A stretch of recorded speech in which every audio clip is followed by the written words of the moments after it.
नमस्कार, जागृति for excellence के नए एपिसोड में पुनः आपका स्वागत है। आज हम आपके सामने इंटरनेशनल वोमेन्स डे के दिन एक नई कहानी लेकर आपके सामने रूबरू हुआ हूं। मेरे सामने हैं विनय चंद्रकांत दवाड़े जी, संतोष जी, जो आपको बताएंगे हमारे तलेगांव पुणे में किस तरह की प्रतिभाएं हैं, जो बताएगी कि अपनी सुरक्षा ही नहीं बल्कि अपने समाज, परिवार, समुदाय का किस तरह से सुरक्षा करने वाले लोग हैं। हमारा मकसद मात्र इतना है, यहां की छुपी हुई प्रतिभाओं को जागृत करना, उन्हें प्रोत्साहित करना और उनका हॉरिजॉन्टल डिप्लॉयमेंट। कहने का मतलब है ऐसा ही वीर बच्चे और भी जगह पैदा हों, उसे लागू करना। वास्तविकता यह है कि प्रत्येक व्यक्ति में योग्यता, क्षमता, समर्थता होने के बावजूद भी एक स्पार्क नहीं मिलने के कारण वह अपनी योग्यता को प्रदर्शित नहीं कर पाते। यह प्लेटफॉर्म केवल वह स्पार्क देने का एक सफल प्रयास करता है। आइए अभी हम विनय जी से बातचीत करते हैं। इसी श्रृंखला को आगे बढ़ाते हुए अभी विनय जी को आमंत्रित करता हूं कि उन्हें पेटा बांधकर सम्मानित करें। वास्तव में इन्हें सम्मानित करके हम लोग अपने आप को सम्मानित करने का प्रयास करते हैं। प्लीज सर, यह एक अद्भुत कार्य है जिसके तहत हम मातृशक्ति को सम्मानित करते हैं। यह हमारी सभ्यता और संस्कृति है। वास्तव में हमारा भारत, अखंड भारत, हमेशा से मातृशक्ति का वंदन करता आया है। इसी श्रृंखला को हम आगे बढ़ा रहे हैं। यह भूमि तलेगांव, जो कि वीरों की भूमि है, जिसने सबसे पहला सेनापति दिया अखंड भारत को। आपने इस वीडियो में मैम के बहुत सारे चीजों को देखा है, संघर्षों को देखा है, किस तरह से उन्होंने जमीन से जुड़कर अपनी योग्यता, अपनी क्षमता, अपनी समर्थता के बल पर एक इतिहास की रचना की है। यह एक अद्भुत कार्य है।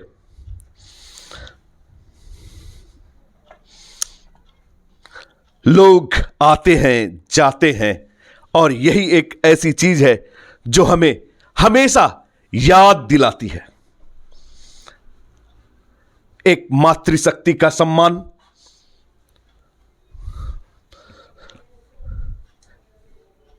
हमारे सभ्यता और संस्कृति में कहा गया है, जहां मातृशक्ति का सम्मान नहीं होता वह संस्कृति विध्वंस हो जाती है। हम हमेशा मां काली को भी पूजते हैं, दुर्गा को भी पूजते हैं, लक्ष्मी के रूप में मां लक्ष्मी को पूजते हैं, विद्या के रूप में मां सरस्वती को पूजते हैं। प्रत्येक रूप में मां का एक अलग स्थान है।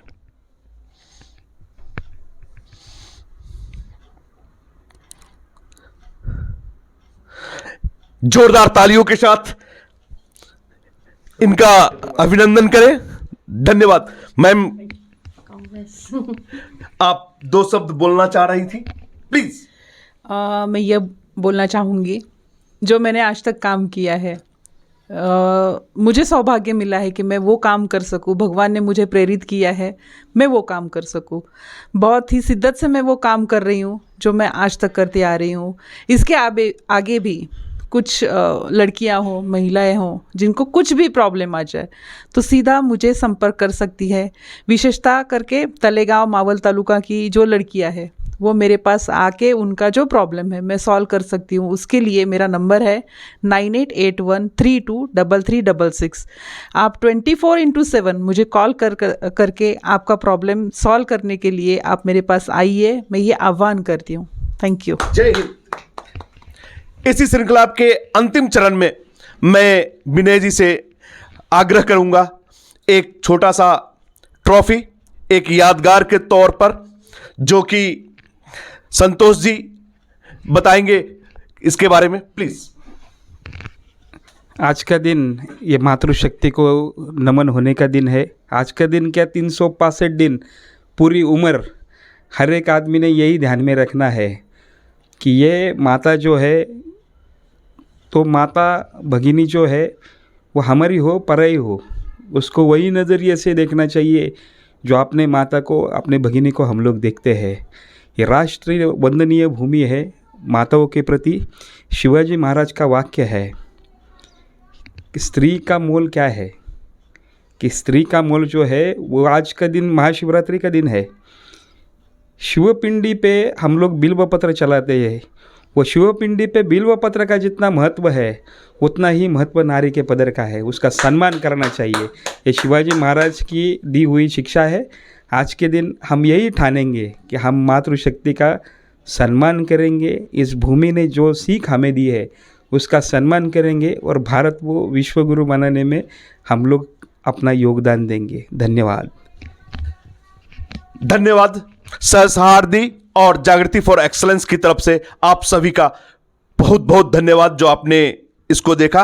अब एक छोटा सा ट्रॉफी है। Santosh ji please, Vinay ji please, Santosh ji आप भी आ जाइए, मैम आप भी। वास्तव में यह पुरस्कार देकर हम लोग खुद अपने आप को पुरस्कृत करने का प्रयास कर रहे हैं।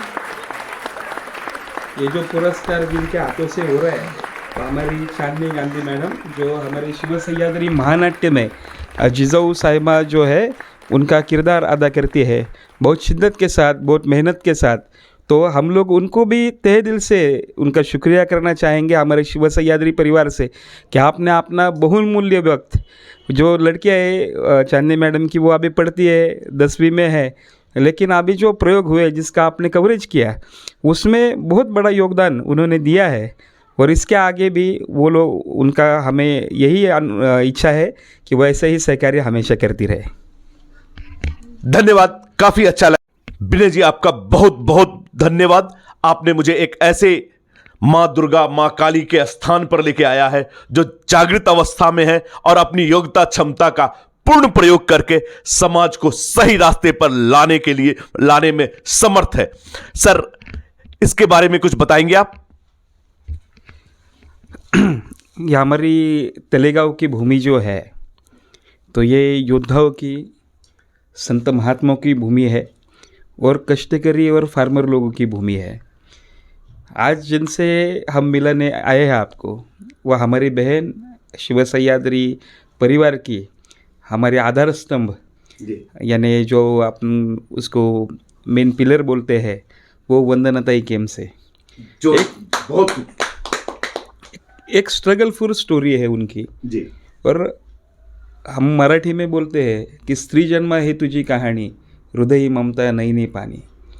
ये स्त्री जो है वो सुबह उठने के बाद माता करके, बहन करके, लड़की करके हर एक जिम्मेदारी बखूबी निभाती है और वो स्त्री को समाज में जाते समय बहुत सारी चीज़ों का सामना करना पड़ता है।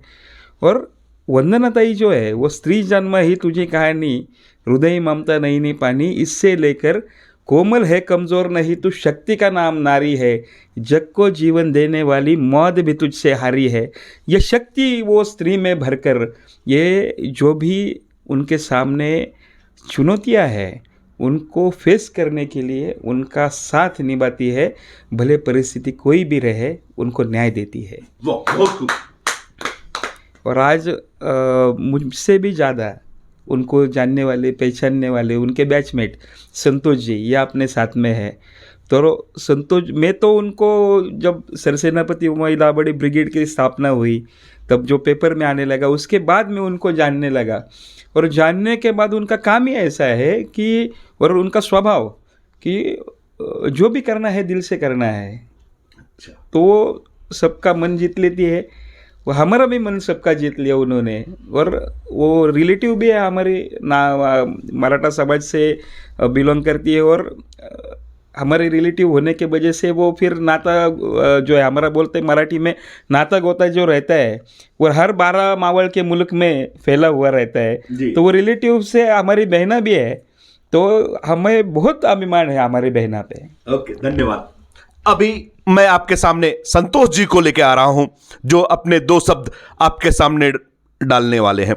वास्तव में संतोष जी और विनय जी 2 ऐसे योद्धा हैं, दोनों में से कौन कब कृष्ण बनते हैं, कब अर्जुन बनते हैं पता नहीं। कभी ये कृष्ण बनते हैं तो ये अर्जुन, कभी ये अर्जुन बनते हैं तो ये कृष्ण दोनों आपस में रोल अदल बदल कर कार्यों का संपादन करते रहते हैं। अब मैं संतोष जी से 2 शब्द सर।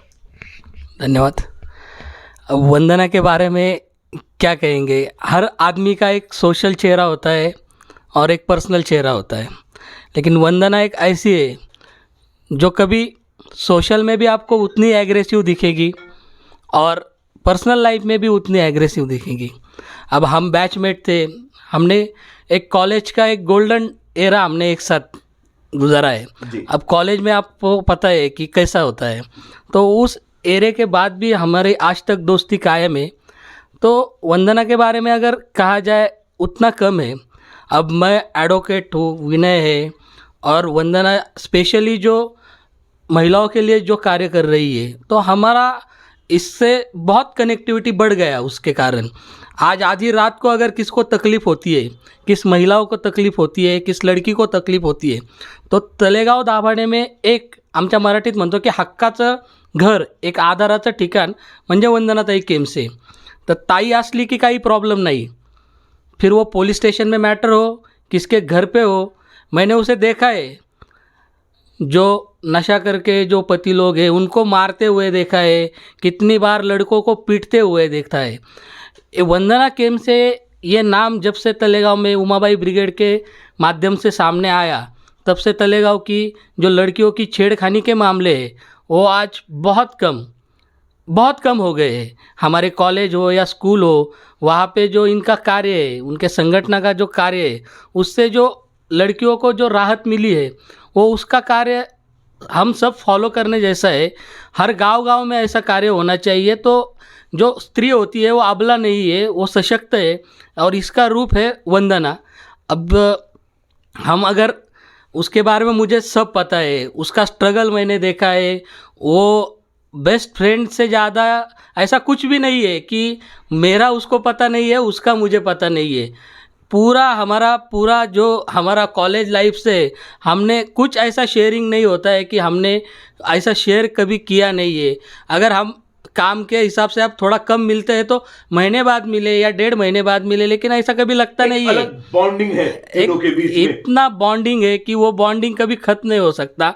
और जितना वो महिलाओं के लिए करती है उतना तलेगांव में मैंने आज तक देखा नहीं है। ये संगठन बनते हैं, संगठन हमेशा बनते हैं, लेकिन संगठन बनने के बाद उसमें एक स्वार्थ आ जाता है जी। हमेशा संगठन बदनाम होता है स्वार्थ के कारण। और ऐसे संगठन वो हम बोलते हैं ना कि वो क्या बोलते हैं, वो कुत्ते की छट्टी बोलते हैं, जो कुछ समय के लिए उगते, उस प्रकार का रहता है। लेकिन वंदना आज 20-25 साल से है और उसके ऊपर कोई दाग नहीं लगा सकता कि ये काम करते टाइम कुछ अलग किसका पक्ष लेती है या किसके फेवर करती है। ऐसा कभी नहीं हो सकता कि उस काम का कभी चार्ज करती है, ऐसा कभी नहीं है। खुद के पॉकेट से खर्चा करके उसने आज तक सबको संभाला है।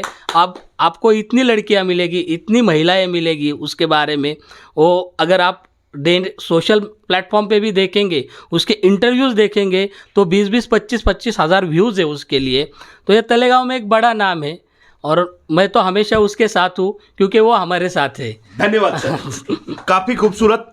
अब मैं आमंत्रित करता हूं वंदना ताई से, जो अपनी बहादुरी, अपने पीछे जीवन के संघर्ष को आपके सामने लाने वाली हैं, जो बताएगा आप भी उनके जैसा बन सकते हैं, क्योंकि भगवान ने आप सभी को उतनी योग्यता, क्षमता और समर्थता दी है। बस हम किसी भी व्यसन के कारण या किसी डर के कारण वह स्पार्क नहीं ला पाते जो वंदना ताई में है। आज वंदना ताई आपके लिए वही कैटलिस्ट, उत्प्रेरक का कार्य करने वाली है। अब वंदना ताई हम लोग के साथ आ चुकी है। अब उनके शब्द उन्हीं के श्रीमुख के द्वारा, मैम काफी अच्छा लग रहा है आपसे बातचीत कर कर। प्लीज आप अपनी जो कहानी है लोगों के सामने डालने का प्रयास करें, ताकि प्रत्येक व्यक्ति यह जान सके, हाँ वंदना हमारे पीछे है और मैं भी वंदना बन सकती हूं। धन्यवाद। पहले तो बहुत बहुत शुक्रिया आपका, आप यहाँ तक आए। आज 8 मार्च है, जागतिक महिला दिन है आज, और उस अवसर पे आप मेरे घर आए हैं, इंटरव्यू ले रहे हैं, आपका बहुत बहुत धन्यवाद। और आपके जो चैनल वाले हैं उनका भी बहुत बहुत धन्यवाद। शुरुआत तो मैं अपने बचपन से करूँगी। बचपन में मतलब मेरा जन्म तलेगांव का है। मेरी पढ़ाई, स्कूलिंग, कॉलेज जो भी कुछ हुआ है वो तलेगांव में। मैं हमेशा एक ही शब्द बोलती हूँ कि जीना यहाँ, मरना यहाँ, इसके सिवा जाना कहाँ। मतलब तलेगांव है, यहीं पे जीना है, यहीं पे मरना है, और अपना कर्तृत्व जो है वो तलेगांव में ही प्रस्थापित करना है। वैसे बैकग्राउंड देखा जाए तो बहुत स्ट्रगलफुल रहा है। मेरे पिताजी रेलवे में सर्वेंट थे, रेलवे स्टेशन तलेगांव में ही थे। मेरी माताजी जो थी वो सब्जियां बेचती थी। ओके। हाँ। पिताजी बहुत शराब पीते थे, मम्मी को मारहाट ये सब होता रहता था। नॉर्मल चीज है। ध्यान रखें, अगर व्यक्ति शराब के लत में आ गया तो किसी कीमत पर उसके घर में चाहे कितना भी लक्ष्मी आ जाए वो खुश नहीं रह सकता। बिल्कुल, आपने बिल्कुल सही बात कही। तो मम्मी जो थी उनको सब्जी बेचना पड़ता था, हमारा पालन पोषण के लिए उनको भी स्ट्रगल करना पड़ता था। उसके बाद जैसे जैसे थोड़े बड़े हो गए तो स्कूल में मैं बहुत अच्छी प्लेयर थी। ओके। मैं कबड्डी बहुत अच्छा खेलती थी, खो खो अच्छा खेलती थी। अच्छा। तो स्कूल में वो टाइम लड़कियां ज़्यादा खेल कूद नहीं करती थी, तो स्कूल की बहुत अच्छी प्लेयर करके मैं सामने आती थी। बट उम्र की 14 साल में मेरी शादी हो गई। उसके बाद 15वीं साल में मुझे मेरी बेटी हो गई, और उम्र के 21 साल में मेरे हस्बैंड ने सेकंड मैरिज कर ली। तो जैसे मैं बच्ची को वहाँ से लेके आई मेरे ससुराल से, वैसे ही मैं तलेगांव में हूँ। मात्र 9th स्टैंडर्ड में थी मैं। तो उसके बाद 7-8 साल का बीच का गैप हो गया एजुकेशन में। तब तक मम्मी मेरी जॉब करने लगी। वो दुबई में थी जॉब के लिए। ऐसे ही कई पहचान वाले लोग थे, वो बोले कि इधर मार खाने से या पति से ये करने से बच्चे तुम्हारे पढ़ेंगे नहीं, उनका पढ़ाई में नुकसान हो जाएगा। तो आप थोड़ा पैसा हो सकता है आपके पास, तो थोड़ा अच्छा सिचुएशन अगर होता है तो आप आपके बच्चों को अच्छा पढ़ा लिखा सकती है। तो मम्मी मेरी दुबई चली गई। उसके बाद मेरे मम्मी के फादर जो थे वो यहाँ के मुखिया थे, एक गांव के। तो मतलब फैमिली काफी समृद्ध थी। जी, वैसे समृद्ध थी, लेकिन पापा के वजह से हाँ मतलब आप यहाँ एक ध्यान देने योग्य बात यह है, सब कुछ होने के बावजूद भी केवल एक कारण से सारा चीज कैसे सत्यानाश हो जाता है। बिल्कुल। तो मम्मी नहीं थी यहाँ पे, तो उन्होंने सब फैमिली ने सोच लिया कि इसका शादी करते हैं। और दिखने में मैं पहले से थोड़ा सा अच्छी तबीयत है, भगवान ने वो बहुत अच्छा गिफ्ट दिया है मुझे हालांकि। तो दिखने में मैं बड़ी लगती थी, इसके लिए बोले कि अभी इसकी शादी करनी चाहिए, अभी माँ इसके साथ में नहीं है, पिताजी शराब पीते हैं, तो कैसे होगा। तो इसके लिए मेरी शादी जल्दी करवा दी। और बीच में बहुत सारा मेरे साथ भी जो मम्मी के साथ हुआ वही मेरे साथ भी हो रहा था। मतलब हस्बैंड शराब पीना या वहाँ पे जो स्ट्रगल था, मतलब सेम आपके जीवन में भी। बिल्कुल बिल्कुल बिल्कुल। तो उससे मुझे ऐसा बार बार लगता था कि अरे यार, मैं कब तक ऐसे कैसे रह सकती हूँ। जो मेरी मम्मी ने सहा है वो मैं भी सहना चाहूँगी क्या, या मुझे कुछ मतलब मेरी एक बेटी है उसको भी वही करना पड़ेगा कि ये सवाल मुझे बार बार खाते रहते थे। बट शराब के इसमें हस्बैंड ने दूसरा शादी कर दिया, बच्ची को यहाँ पे लेके आई। तो मैंने क्या किया कि पढ़ाई लिखाई मैंने शुरू की। 9th के बाद 10th में मेरी मम्मी ने मुझे बोला कि आप सिर्फ पढ़ाई करो, पढ़ाई के ऊपर ध्यान दो, आपका जितना भी खर्चा आएगा जो भी कुछ है मैं करूँगी। तो मम्मी दुबई से मुझे पैसे भेजती थी।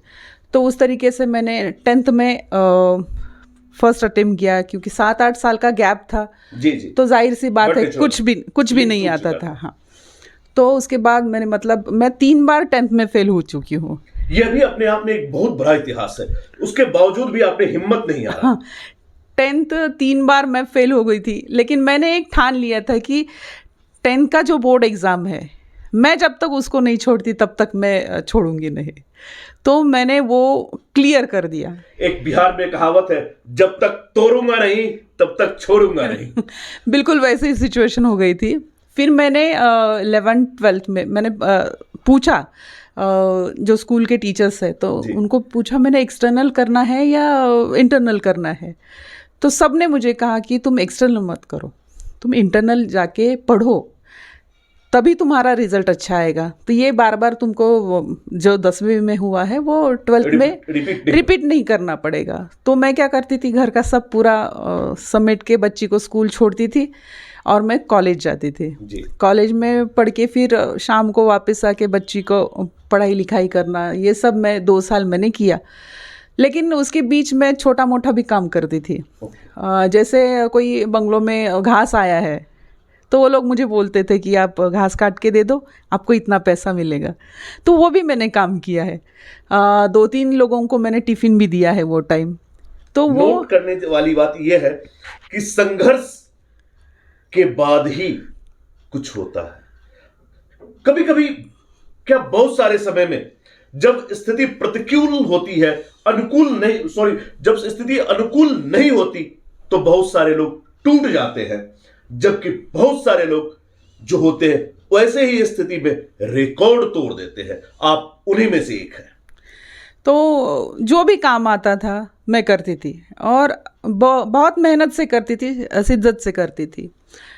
12th कंप्लीट होने के बाद जाहिर सी बात है कि बच्ची की पढ़ाई लिखाई करनी है, पूरी जिम्मेदारी है, उसको कैसे करना है, क्या करना है, वो दिमाग में था। क्योंकि मेरा एक ही लक्ष्य था कि मेरी बेटी, मेरा जो हुआ है वो मेरी बेटी का ना हो। इसके लिए फिर हम लोगों मम्मी ने क्या किया, दुबई में मेरे लिए जॉब ढूंढी। अच्छा। तो मैं वहाँ पे चली गई। उसका मानना यही था कि आप 12th हो गया है आपका, आप थोड़ा पढ़ाई लिखाई है, मतलब उन्होंने मुझे फिर बोला कि ब्यूटी पार्लर का कोर्स कीजिए।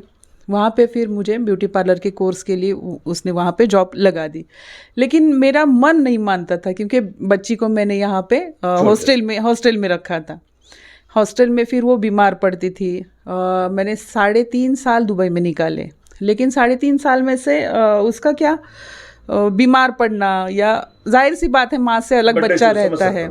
तो मैं वो बीमार थी बीच में, तो मैं वापस आ गई यहाँ पे। तो डॉक्टर जो फैमिली डॉक्टर थे उन्होंने बोला कि आपको पैसा चाहिए या बेटी चाहिए। मैंने बोला भाड़ में गया पैसा, मैं यहाँ पे भी कमा सकती हूँ, लेकिन मेरी बच्ची मेरे लिए मस्ट है। तो वो सब छोड़ के मैं यहाँ पे आ गई। फिर से मैंने FY में एडमिशन लिया, सीनियर कॉलेज में, सेम इंद्रायणी कॉलेज में मैंने एडमिशन लिया। और एक दिन ऐसा हो गया कि तलेगांव के एक बड़ी फैमिली है, उनकी लड़की ने सुसाइड कर लिया। तो वो बात मुझे कुछ हजम नहीं हो रही थी कि अरे इतने बड़े घर की लड़की है, उसने क्यों सुसाइड किया, क्या हो सकता है, क्या कारण हो सकता है। और तब कॉलेज में बहुत अच्छा चल रहा था, मतलब मैं दुबई से आई थी, थोड़ा मुझे मतलब मैं अपने पैर पे खड़ी थी, थोड़ा बहुत पैसा था मेरे पास। और क्या होता है, पैसा अगर अपने पास होता है तो अपने को ना एक प्लस पॉइंट आ जाता है, हिम्मत होती है, हिम्मत होती है अंदर से। तो वो सोचा कि वो लड़की ने क्यों सुसाइड किया होगा। उसके तह तक गई मैं, तो ऐसा पता चला कि उसकी छेड़छाड़ी होती थी स्कूल में। तो मैंने सोचा अरे यार, इतने बड़े घर की लड़की को ऐसा होता है तो नॉर्मल जो जिंदगी जीते हैं वो लड़कियों का क्या होता होगा। ये कंसेप्ट दिमाग में लेके फिर शुरुआत हो गई उमाबाई दाभाडे ब्रिगेड की। अच्छा, ये लड़कियों के लिए कुछ कहानी ये है। बिल्कुल, लड़कियों के लिए कुछ ना कुछ करना है, और मेरे मावल तालुका, मेरे तलेगांव की लड़कियों के लिए कुछ करना है, ये सोच के। क्योंकि हम जहाँ पे रहते हैं, जो सरसेनापति उमाबाई दाभाडे हो गई हैं, वो असल में रणरागिनी थी। उनकी भूमि पे अगर ऐसा होता है तो फिर फ़ायदा नहीं, ये सोच के फिर वो ब्रिगेड की शुरुआत हो गई। ब्रिगेड की शुरुआत होने के बाद पेपर्स में हमने पहले इंटरव्यूज़ दिए, तो वो देख के, वो पढ़ के लोग मेरे पास आने लगे। ऐसा कर कर के 2008 में मैंने शुरुआत की थी। 2008 से लेके अब तक 2024 है अभी, मेरे हिसाब से कम मैंने 1200 या 1300 केसेस सक्सेसफुली हैंडल किए होंगे। Excellent, proud of you. उसमें मुझे बहुत सारी दिक्कतें आई, बहुत सारी, मतलब पर्सनल भी आई, जो लड़कियों का मैं मतलब छेड़छाड़ी होती थी, या कोई लेडीज़ अपने पति से परेशान है या कुछ अलग तरीके से परेशान है, तो वो भी बहुत सारी दिक्कतें थी। उनको कैसे फेस करना है, शुरुआत में तो मुझे समझ में नहीं आ रहा था कि ये क्या चीज़ है, कैसे करते हैं। शुरुआत में मुझे ऐसा लगता था नहीं, वो लड़की भी सही है, वो इंसान भी सही है, दोनों का बैलेंस होता था पहले, क्योंकि मेरी भी शुरुआत थी, मुझे मालूम नहीं था, आपका भी ब्रेन अभी मैच्योर नहीं हुआ था। सिर्फ ये बात थी कि मुझे कैसे भी उसकी मदद करनी है जी। कोई भी हो, लड़की हो, औरत हो, कोई भी हो, मेरा सिर्फ ये मानना था कि मुझे उसको हेल्प करना है जी। फिर पुलिस स्टेशन में जाना, उसको कैसे तो समझाना, ऐसा कर कर के अभी मैं इतनी मैच्योर हुई हूँ कि आंखों में देख के ही समझ में आता है कि कौन गलत है कौन सही है। इसे ही कहते हैं एक्सपीरियंस, जो केवल किताबी पढ़ाई से नहीं आता। जब तक आप रोड पर या सड़क पर रगड़े नहीं जाते तब तक यह आता नहीं। साथ में मैं FY SY TY कर रही थी। जब ग्रेजुएशन पूरा हुआ, BA कंप्लीट हुआ मेरा, तो जिस कॉलेज में मैंने पढ़ा है उसी कॉलेज में अपॉर्चुनिटी आई, एक PT टीचर की जगह खाली थी। ओके। तो स्पोर्ट्स से मुझे बहुत सारा लगाव था, तो वहाँ पे मैंने ऐसे इंटरव्यू दिया, मैं सिलेक्ट हो गई। लेकिन आजू बाजू देखने का जो नज़रिया है, अरे ये प्लेन ग्रेजुएट है, इससे कैसे लिया, इसको कैसे लिया, तो ऐसा मतलब समझ में आता था कि मैं बहुत पीछे हूँ, मैं कम पढ़ रही हूँ, मेरा एजुकेशन नहीं है, एजुकेशन करना है। साथ में मुझे लोग मतलब हंसते थे, अरे ये कैसे टीचर है जो उसका खुद का कंप्लीट नहीं हुआ है, फिर भी ये कैसे हो सकता है। फिर मैंने क्या किया कि मैं ग्राउंड पे राउंड लगाना शुरू कर दिया। जो बाहर के लड़के आते थे, झगड़ा करते थे, मारामारी करते थे या लड़कियों की छेड़छाड़ करते थे, उनको मैंने दबोचना शुरू कर दिया और मैंने अपना खुद का एक अस्तित्व बना लिया। खुद अपनी पहचान स्वयं बनाया इन्होंने। तो वो चीज़ को लेके, और जो मेरा स्टाफ थे वो हंसते थे कि अरे इसका एजुकेशन पूरा नहीं। मैं आज पूरे गर्व से कहती हूँ कि मैं MA मराठी हूँ, MA इकोनॉमिक्स हूँ, मैंने BPEd किया है कंप्लीट, MPEd किया है, और जर्नलिज्म जो है अरे वाह, वो भी मैंने किया है। तो ऐसे मेरे मतलब एक्सपीरियंस अभी 12 साल में जो कॉलेज में पढ़ाती थी, तो छोड़ दी जॉब मैंने। उसके बाद कोविड आ गया। कोविड के बाद तो आपको सबको मालूम है क्या कैसे होता है। लेकिन जो 2008 से 2024 तक मैंने जो केसेस आपको बोला 1200-1300 हुए होंगे, बैड एक्सपीरियंस रहा है, कुछ अच्छा है, कुछ उससे वर्स्ट है। मतलब कुछ सोचने से भी परे होता है कि ऐसा भी होता है, ये ऐसा हो रहा है। ये समाज में, ये तलेगांव में अगर हम रहते हैं तो अरे इतनी साथ में रहने वाले औरतों की इतनी भी मुश्किलें हैं कि हम बयान नहीं कर सकते।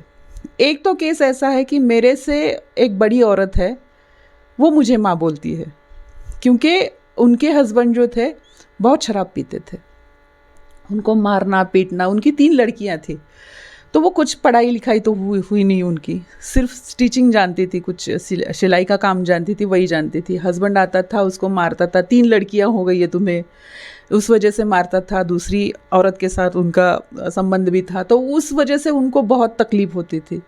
नॉर्मली ना वो बात करती थी तो समझ में नहीं आता था कि क्या बात कर रही, इतना मारपीट खाई उन्होंने।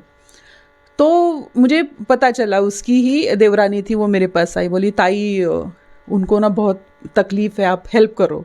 हालांकि देवरानी जेठानी का जो संबंध होता है वो कुछ अच्छा नहीं होता है, लेकिन वो आई मेरे पास, तो मैंने देखा जाके, तो उन्होंने अपना ब्लाउज़ खोल के दिखाया। सर आप बिलीव नहीं करोगे कि सिगरेट से उनको पीठ के पीछे जलाया था, इतना बुरा हालत था वो औरत का। तो मैंने क्या किया, उसके हस्बैंड से एक बार बात किया, तो बोला तू कौन है, मेरी बीवी है, मेरे बच्चे, मैं कुछ भी करूँगा। तो पुलिस स्टेशन में भी कंप्लेंट किया था। तो पुलिस का भी सच है कि वो पी के मारता है, तो हम क्या कर सकते, ज़्यादा से ज़्यादा उसको समझा सकते हैं, उससे कुछ नहीं। बट मैंने थोड़ा सा फिर अपना रौद्र अवतार जो है वो निकाला। मैं 1-1.5 महीना वो आदमी के पास जाती थी, उसको बहुत मारती थी, मेरे हाथ सूज जाते थे। मैं रोज़ शाम को जाती थी, वो रोज़ शाम को आता था, शराब पी के उसकी औरत को मारने लगता था। तो मैं उसको बोलती थी तू मत मार, मार मत। तो वो मेरे सामने जानबूझ के मारता था, कौन क्या करता है देखते, तो मैं भी उसको मारती थी। ऐसा 1-1.5 महीने तक चला था वो सिलसिला। मैं रोज़ शाम को जाती थी, उसको मारती थी। बाद में ना वो बोला भी, ये क्या औरत है, क्यों मारती है मेरे को, पुलिस स्टेशन में मैं तुम्हारा नाम देता हूँ। ये मैं बोलती थी तुझे जहाँ जाना है वहाँ जा, मैं तेरी मार कम नहीं करूँगी जब तक तू तेरी वाइफ को नहीं मारना बंद करता है। तो प्राउडली मैं बोल सकती हूँ कि उसने शराब बहुत कम की, छोड़ी नहीं, लेकिन उसने कम की। और उसकी बच्ची, मतलब जो बच्चियाँ हैं उनके ऊपर थोड़ा सा ध्यान देने लगा, बीवी को मारना बंद हो गया। तो ये चीज़ बहुत अच्छा लगा मुझे कि मारने से भी, बोलते हैं ना कि शांति से लोग बोलते हैं कि सब सुलझ जाता है, कभी कभी रौद्र अवतार भी लेना पड़ता है। बिल्कुल सही। तो वो रौद्र अवतार मैंने वहाँ पे लिया, उसको समझाया। उसके बाद अभी मेरे जेब से मैंने वो औरत को सिलाई मशीन लेके दिया। अभी वो दिन का 700-800 रुपया कमाती है, अपनी बच्चियों का एजुकेशन करती है।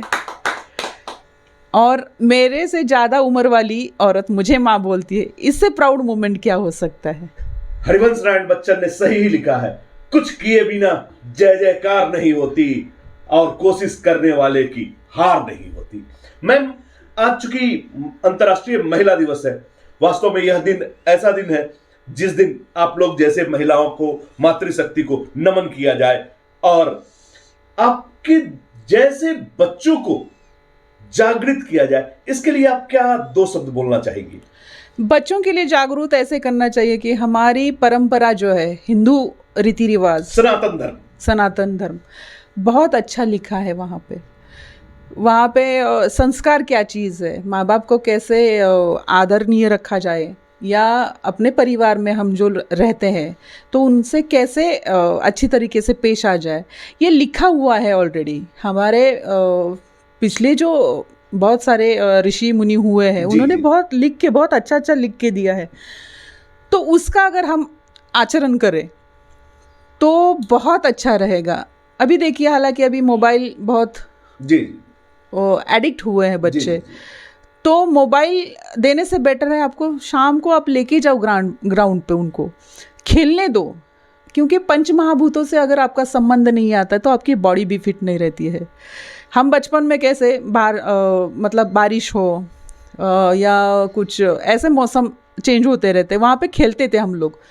वो जो इम्यूनिटी पावर हमारी बूस्ट होती थी, अब के बच्चों में नहीं होती है। उनका सिर्फ मोबाइल खेलना, मतलब मोबाइल पे गेम खेलना, ये हो गया है। मेरे हिसाब से अगर आप बच्चों को ग्राउंड पे लेके जाते हो और शाम को 2 घंटा 2.5 घंटा खेलने दो उनको। कई माँ बाप बहुत होते हैं कि नहीं, उनको पढ़ाई करनी चाहिए, मोबाइल से वो पढ़ते हैं, ये होता है वो होता है। सर मेरी बात सुनिए आप, एक कि अगर आपका बच्चा 99% मार्क्स लाता है, किसी इंटरव्यू में जाता है और वहाँ पे चक्कर आके गिर जाता है, तो उसको सिलेक्ट करेंगे क्या? ये काफी महत्वपूर्ण चीज है, गौर करने वाली बात है। अगर आपका बच्चा फिजिकली अनफिट है तो फायदा ही नहीं है। वो इतने ज़्यादा मार्क्स लेके कुछ फ़ायदा है? बिल्कुल नहीं है। भगवान ने हमें बहुत अच्छी ह्यूमन बॉडी दी है। अगर आप देखा जाए, एक अंधे के पास जाइए, उसको कैसे फील होता होगा, जो लूला है, लंगड़ा है, उसके पास जाइए। क्योंकि हमारे पास जो है वो उनके पास नहीं है। हमें भगवान ने बहुत अच्छी, मतलब जिसका मोल ही नहीं, इतनी अनमोल बॉडी दी है, उसका अच्छा इस्तेमाल करने आना चाहिए। कहने का कहीं ना कहीं तात्पर्य यह है, चाहे आप कोई भी हो, अपना समय, अपने बच्चों का समय, अपने परिवार का समय जमीन पर खेलने के लिए, घूमने के लिए कहीं ना कहीं कुछ समय निकालिए। ये स्क्रीन की दुनिया से बाहर आइए, क्योंकि किसी ने सही कहा है, जब तक खेलेंगे नहीं तब तक खिलेंगे नहीं।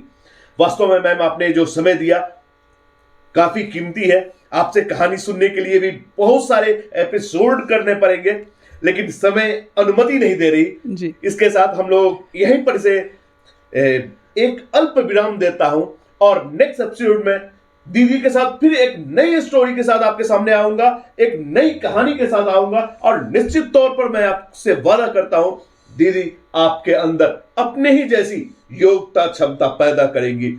हमारे घर घर में ऐसे ही बहनें आएंगी तब जाके हमारा यह देश पुराने जैसे गुरु परंपरा थी, हमारा देश गुरु था, वो फिर बन पाएगा। फिर हम लोग मिलते हैं नेक्स्ट एपिसोड में। थैंक यू, धन्यवाद।